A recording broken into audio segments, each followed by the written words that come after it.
नमस्कार। आज हम डिस्कस करेंगे Himachal Pradesh public service commission का प्रीवियस पेपर और प्रीवियस पेपर डिस्कस करेंगे, डिटेल से डिस्कस करेंगे ताकि आपको आपके आने वाले एनटी का एग्जाम हो गया, नायब तहसीलदार का एग्जाम हो गया, चाहे वो कांस्टेबल का एग्जाम हो गया, जूनियर ऑफिस असिस्टेंट का एग्जाम हो गया, एलाइड एचएस, जहाँ पर भी एचपीजी के पूछ जाती है उन सभी एग्जाम्स में आपको हेल्प मिल सके। तो क्वेश्चन नंबर 21 से हम स्टार्ट करेंगे। इससे पहले हम बहुत सारे क्वेश्चन जो है डिस्कस कर चुके हैं इसी सीरीज में। यहाँ पर क्या पूछते हैं, यहाँ पर पूछते हैं which ancient sage is worshipped in Bilaspur district. तो हिमाचल प्रदेश के बिलासपुर जिले में किस प्राचीन ऋषि को पूजा जाता है। तो बिलासपुर जिले में जो है वो मार्कंडेय मंदिर है, एक मार्कंडेय ऋषि को पूजा जाता है। ऑप्शन ए जो है वो सही आंसर है मार्कंडेय। ध्यान रखिएगा, मार्कंडेय मेला भी यहाँ पर लगता है बिलासपुर में, तो मार्कंडेय के बारे में आपको याद रखना है। बाकी जमलू जमलू देवता कहाँ पर पूजे जाते हैं। जमलू देवता जो है वो पूजे जाते हैं जो सबसे पुराना गाँव है, जिसका लोकतंत्र जो है वो सबसे पुराना है, उस गाँव का नाम है मल्लाना गांव में जो है जमलू देवता पूजे जाते हैं। बाकी हिमाचल के अलग अलग रीजन हैं, वहाँ पर अपने स्थानीय देवी देवता जो है वो पूजे जाते हैं, जो फेमस है एग्जाम पॉइंट ऑफ व्यू से, वो आपको याद रखने हैं। क्वेश्चन नंबर 22 देखिए, यहाँ पर पूछते हैं, यहाँ पर पूछा गया है what has been the main source of information about Ranas and Thakur of Himachal Pradesh. तो हिमाचल प्रदेश के जो राणा थे और ठाकुर थे उनके बारे में कौन सा जो है वो मुख्य सूचना का स्रोत है। तो उनके बारे में मुख्य सूचना का जो स्रोत है वो है राजतरंगिनी, वो है बैजनाथ थियोलॉजीज और वो है inscription found in Chamba state. तो ये option D all of these जो है वो सही आंसर है। ये तीनों ही जो है वो राणा और ठाकुर जो हिमाचल के हैं उनके बारे में इंफॉर्मेशन जो है वो प्रोवाइड करवाता है। अगर हम बात करें, देखो यहाँ से बात करें राजतरंगिनी ग्रंथ के बारे में, तो इसकी रचना जो है वो किसके द्वारा की गई है। इसकी रचना कल्हन के द्वारा की गई है। कल्हन का नाम याद रखिएगा। बैजनाथ के बारे में बात करेंगे तो देखो बैजनाथ का पुराना नाम किरग्राम है। किरग्राम इसका पुराना नाम है। अगर चंबा के बारे में बात करें तो चंबा में जो है वो मुख्य रूप से जो है वो चंबा म्यूजियम बहुत फेमस है, जिसकी स्थापना 1908 में की गई थी। इस म्यूजियम का नाम है भूरी सिंह म्यूजियम। तो ये आप इन 3-4 ऑप्शंस के बारे में याद रखिए, इनसे जो जो भी इंपॉर्टेंट इन्फॉर्मेशन निकल के आती है वो भी ध्यान रखिए। अगला क्वेश्चन पूछा गया है यहाँ पर, when did the Rana of Keonthal receive the title of Raja from the British government. तो क्योंथल के राणा को किस वर्ष ब्रिटिश सरकार द्वारा राजा की उपाधि दी गई थी। क्योंथल के बारे में हम कई बार डिस्कस करते रहते हैं। तो इसके जो राणा थे उनको जो था वो उपाधि दी गई थी राजा की 1957 में 1857 में सॉरी 1857 में उनको दी गई थी। ऑप्शन ए सही आंसर हो गया। अब 1857 में उनको ये उपाधि दी गई थी। अब बात क्योंथल रियासत की आई है, तो उसकी स्थापना किसके द्वारा की गई थी। इस रियासत की स्थापना गिरिसेन के द्वारा की गई थी। एक क्वेश्चन पूछ जाता है, जब फिरोज शाह तुगलक के अधीन जो था ये रियासत कब आ गई थी। तो 1379 में जो था वो फिरोज शाह तुगलक के अधीन जो था ये क्योंथल रियासत जो था वो आ गई थी। एक क्वेश्चन इसके बारे में और पूछ जाता है, जब 1857 का विद्रोह हुआ था तो उस टाइम इसके राणा कौन थे। तो यहाँ के राणा हुआ करते थे राणा संसार सेन, ये यहाँ के राणा हुआ करते थे और इन्होंने अंग्रेजों की सहायता की थी उस टाइम। इसीलिए जो था इन्हें इन्हें जो है ये उपाधि दी गई थी, राजा की उपाधि। राणा थे एक, राणा को राजा की उपाधि दी गई। राणा का नाम था राणा संसार सेन, ये ध्यान रखना। और क्योंथल के अंतिम शासक कौन थे, हितेंद्र सेन जो था वो इसके अंतिम शासक थे। तो ये सारे क्वेश्चंस आपको लिंक करके याद रखने हैं। 24 क्वेश्चन देखिए, यहाँ पर पूछते हैं who is the author of antiquities of Chamba state. ये एक किताब है एंटिक्विटीज ऑफ चंबा स्टेट। इसके जो रचयिता है, इसके जो लेखक हैं वो कौन है, वो है JPH वोगल। ऑप्शन ए सही आंसर है। JPH वोगल जो है इसके लेखक हो गए, ये आपको ध्यान रखना है। और भी कुछ इंपॉर्टेंट किताबें मैं आपको रिवाइज करवा देता हूँ जल्दी से।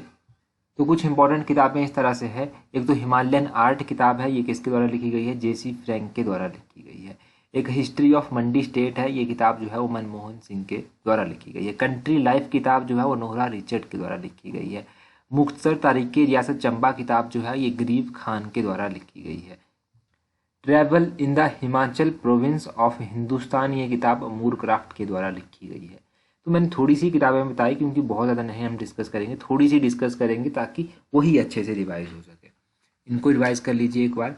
अगला 25 क्वेश्चन देखिए, यहाँ पर क्या पूछते हैं, which head of illustrious house of Trigarta married his daughter to the Rana of Kirgram who was one of his vassals. तो यहाँ पर पूछते हैं त्रिगर्त के सुविख्यात घराने के किस मुखिया ने अपनी बेटी का विवाह किरग्राम के राणा से किया था, जो उसके मात हाथों में से एक था। तो किरग्राम आपको पता है बैजनाथ का पुराना नाम था। पहला क्वेश्चन ये ध्यान रखिए।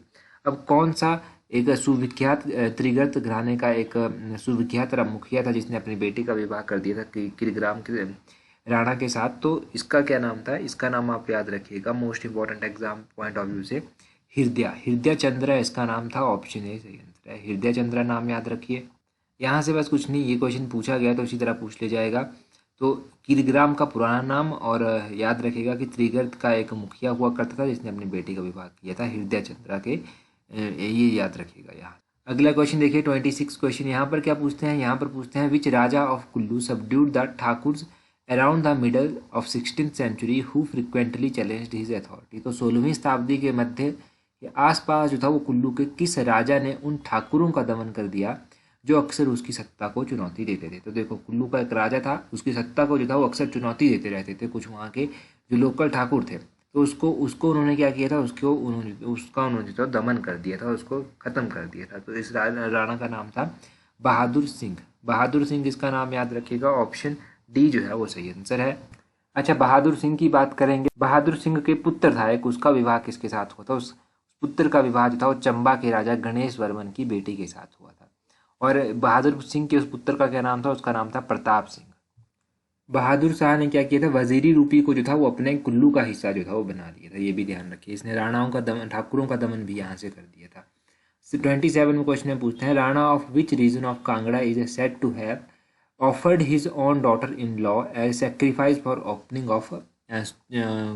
Of course. तो कांगड़ा के किस क्षेत्र के राणा ने पानी का मार्ग खोलने के लिए अपनी बहू की बलि जो था वो बहू की बलि दी, ये बताया जाता है। तो ये दी गई थी, ऑप्शन ए सी सही आंसर है, चड़ी।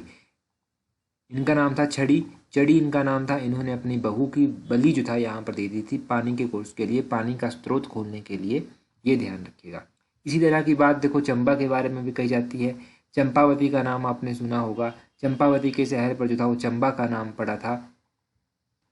ये सेक्रीफाइस की स्टोरीज और स्पेशली पानी को लेकर जो है वो लगभग जो है वो बहुत सारे हिल स्टेट्स में जानने को आपको मिल जाएगी। रुक्मणी की स्टोरी आपने सुनी होगी, ये स्टोरी आपने सुनी होगी चंपावती की। खैर कुछ पानी को लेकर नहीं भी हैं, परंतु ये ध्यान रखिएगा। अगला 28 क्वेश्चन देखिए, यहाँ पर पूछते हैं according to Cunningham which princely state constitute Kangra group of state. तो कनिंघम के अनुसार जो था वो कांगड़ा रियासत समूह में कौन सी रियासतें आती थी। तो कनिंघम के अनुसार जो था यहाँ पर कौन कौन सी रियासतें जो था वो आती थी। इनमें आता था एक तो आपका जो रावी नदी और जो सतलुज नदी, इन दोनों के बीच में जो रियासतें थी वो यहाँ पर आती थी, ऑप्शन डी सही आंसर है, those between Ravi and Sutlej. Ravi नदी की बात करें, देखो रावी नदी जो है वो इसका वैदिक नाम है पुरुषानी, सतलुज नदी का वैदिक नाम है सतुद्री, ये आपको ध्यान रखना है। रावी नदी मुख्य रूप से चंबा में बहती है, चंबा के बाद बहने से जो है ये उसके बाद जो है ये जम्मू कश्मीर में एंटर कर जाती है। सतलुज नदी की बात करें तो देखो सतलुज नदी जो है ये मुख्य रूप से जो है वो अलग अलग डिस्ट्रिक्ट्स में बहती है। शिमला में भी थोड़ी सी ये लगती है, शिमला के अलावा जो है ये बिलासपुर में भी लगती है, किन्नौर में भी ये लगती हैं। इसकी बहुत सारी सहायक नदियाँ भी हैं, मंडी का कुछ एरिया भी ये टच कर लेती है। ये आपको ध्यान रखना है नदियों के बारे में, इनके वैदिक नाम आपको याद रखने हैं। कुछ दिन पहले हमने क्वेश्चन पढ़ा था तेगपो जो है वो किसकी सहायक नदी है, कमेंट करके बताइए जरा तेगपो किसकी सहायक नदी है, अगर आपको ध्यान रहा है। ये क्वेश्चन भी हमने डिस्कस किया था, तेगपो के बारे में बताइए। अगला क्वेश्चन देखते हैं 29 क्वेश्चन। यहाँ पर पूछते हैं which one of the following is considered a Mohammedan state by Hutchison and Vogel. तो हचिशन और वोगल के ने जो था वो निम्नलिखित में से किसे मोहम्मदन रियासत मानते थे ये लोग। तो ये किस रियासत को मानते थे, ये मानते थे, ऑप्शन बी सही आंसर है, शाहपुर को ये मोहम्मदन स्टेट मानते थे, मोहम्मदन रियासत जो था वो मानते थे। यहाँ से नूरपुर की बात कीजिए, नूरपुर एक रियासत होती थी जिसका पुराना नाम धमेरी था। नूरपुर के राजा ने जो था वो शाहजहाँ की पत्नी नूरजहाँ के नाम पर जो था वो नूरपुर का नाम फिर बाद में चलकर रख दिया था। यहाँ पर एक कुटलैहर रियासत भी दी गई है। देखो कुटलैहर रियासत की बात करें, इसकी स्थापना किसने की थी, इसकी स्थापना राजा जसपाल के द्वारा की थी। जसपाल का नाम याद रखना है, इसने इसकी स्थापना की थी। और यहाँ पर दत्तारपुर भी दिया गया है, दत्तारपुर रियासत की स्थापना किसने की थी। अगर इस रियासत के बारे में आप जानेंगे तो राजा दत्तार चंद के द्वारा ही इसकी स्थापना की गई थी, ये ध्यान रखिएगा। तो इन दोनों रियासतों की स्थापना किसने की। अच्छा, नूरपुर की स्थापना किसने की थी, ये बहुत आसान है, ये तो आप कमेंट करके बता सकते हैं। तो नूरपुर की स्थापना किसने की थी, ये क्वेश्चन आपके लिए आज का है, इसको कमेंट करके बता दीजिए। अगला क्वेश्चन देखते हैं, यहाँ पर पूछते हैं which of the following princely state were of sort of Guler. तो इनमें से जो था वो कौन सी रियासतें जो था वो गुलेर की एक उपशाखा थी। अगर गुलेर की उपशाखा के बारे में बात करें तो इसकी उपशाखा में आता था सिब्बा और दत्तारपुर, ऑप्शन बी सही आंसर है, सिब्बा और दत्तारपुर इसकी उपशाखाएं थी। अगर हम बात करें सिब्बा रियासत की, तो सिब्बा, देखो सिब्बा रियासत की स्थापना किसने की थी? इसकी स्थापना जो था वो शिवराम चंद ने की थी। और दत्तारपुर का तो आपको पता चल गया कि दत्तार चंद ने इसकी स्थापना की थी। और गुलेर की बात भी साथ में कर लेते हैं कि गुलेर की स्थापना किसने की थी। तो हरिचंद ने जो था वो इस रियासत की स्थापना की थी। हरिचंद का नाम याद रखिएगा। इसके पीछे जो कहानी है वो भी आपको पता होगी किस तरह से, अभी हम डिस्कस नहीं करेंगे खैर उसको।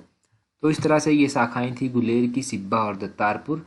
अभी देखो टेलीग्राम पर अगर आपने हमें ज्वाइन नहीं किया है तो टेलीग्राम पर हमें ज्वाइन कर लीजिए। टेलीग्राम पर ज्वाइन करने के लिए इस तरह से सर्च करना अपने टेलीग्राम से @allexam31। आपको हमारा टेलीग्राम चैनल जो है वो मिल जाएगा। टेलीग्राम पर आपको important quizzes, important PDFs, videos, हर एक चीज़ जो है वो जो एग्ज़ाम पॉइंट ऑफ व्यू से आपकी इंपॉर्टेंट होती है वो टेलीग्राम पर प्रोवाइड करवा दी जाती है। 15,000 हमारे जो है यहाँ पर लोग जुड़ चुके हैं हमारे साथ, तो आप भी जुड़ जाइए ताकि आपको भी आने वाले एग्जाम्स में हेल्प मिल सके।